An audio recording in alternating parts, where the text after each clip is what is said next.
Les géants existent maintenant. L'histoire se poursuit alors qu'Esteban et compagnie ont rejoint le gouverneur de la ville, tandis qu'on voit rapidement que Mendoza est pas bête et qu'il a détruit le pont suspendu qui permettait de se rendre au village. J'imagine que ça, ça ralentira beaucoup les hommes de Gomez. Et donc ils lui disent au chef de la cité qu'ils savent vers où à peu près se trouve la cité d'or et qu'ils ont besoin d'y aller. Seulement, ils peuvent pas y aller à trois, ce serait trop dangereux. Et c'est là que Mendoza se propose avec les deux têtes de gland. Et là où j'ai bien aimé la façon dont c'est amené, c'est que Zia, elle n'est pas très contente, elle n'est pas trop pour ça. Mais Mendoza défend bien son cas en disant qu'il sait bien diriger les gens et donc ça serait une bonne aide pour les amener là où ils doivent aller.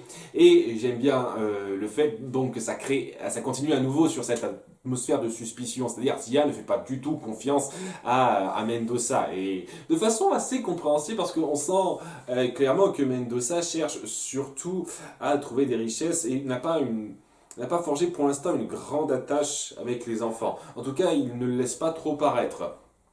Et j'aime bien ça, je veux dire, Mendoza c'est pas juste le gentil adulte qui est là pour aider les enfants, non, il a des aspirations qui sont plus discutables et c'est bien. Je trouve que ça lui donne une petite complexité et ça laisse vraiment se demander si vraiment il va réellement s'attacher aux enfants à un moment donné ou pas. C'est une chose que j'aime bien ça.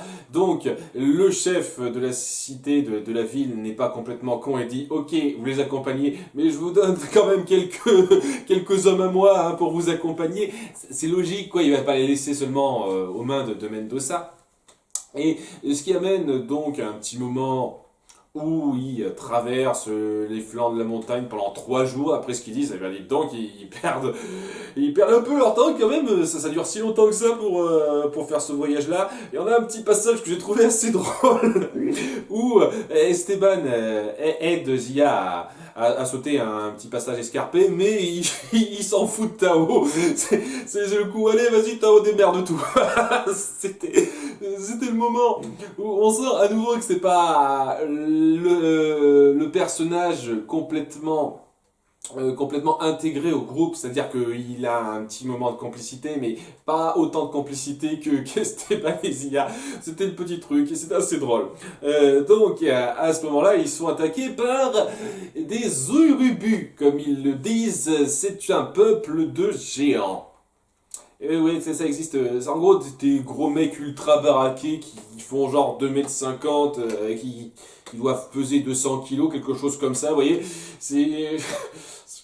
ok, ça devrait pas trop me faire tiquer, j'imagine, parce qu'il y a déjà des trucs mystiques, donc pourquoi pas ce genre de population, mais ouais, ça fait un peu bizarre quand même, ça fait un peu bizarre comme ça, que ça nous tombe dessus comme ça. Ça m'a paru un peu étrange. Quoi qu'il en soit, les Incas décident de rester pour se battre contre les Urubus pour les retarder. Comme ça, Esteban et compagnie parviennent à se barrer. Et donc, à nouveau, on a notre notre dynamique bien connue avec nos 6 personnages principaux.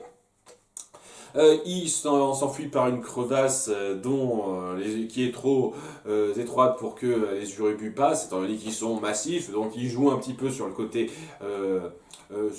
géant de la chose, c'est pas mal, et tombe sur une fille qui s'appelle Lana, me semble-t-il, ouais ça, Lana, qui appartient à un petit village du coin et qui a été poursuivi par les Urubus qui voulaient la sacrifier pour leur dieu, carrément. Hein, il décide de la sauver, de le ramener à son village. Et Mendoza essaie de la jouer fine. Oui, c'est la providence qui a permis à ce qu'on aide votre fille, au chef du village. Enfin, je sais pas si c'est le chef du village ou c'est juste un des mecs du village.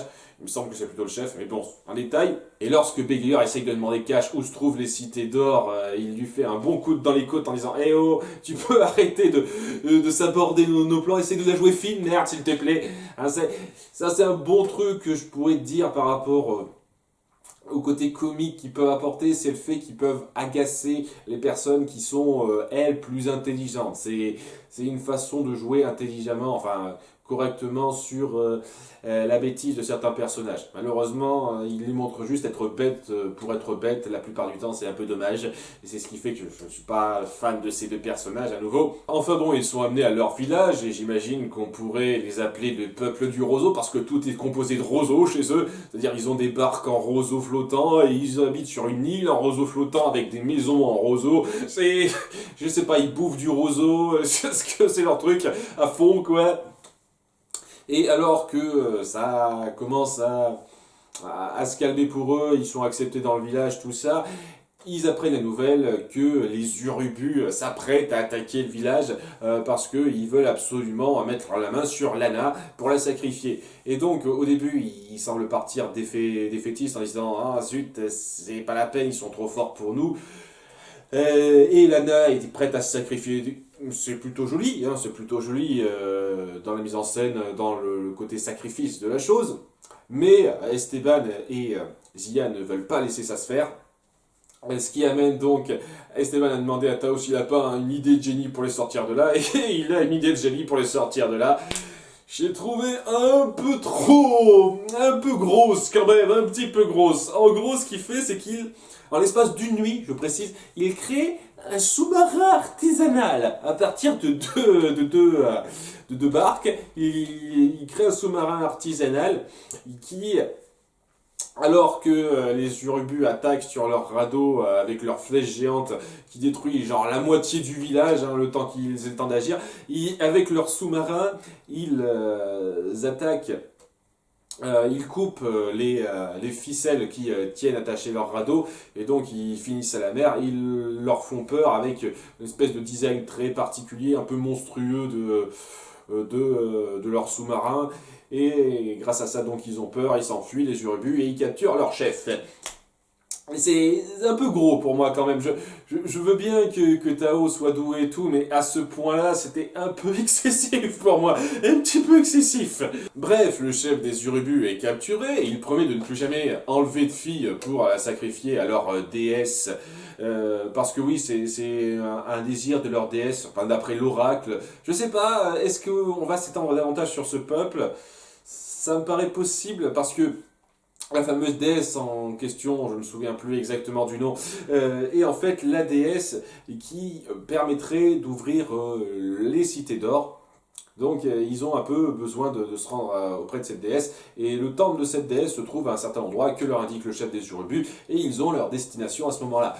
Mais il y a quand même une histoire avec l'oracle qui leur dit qu'il faut sacrifier des jeunes filles vierges à leur déesse régulièrement pour éviter son courroux. Et est-ce qu'on va pas développer ça?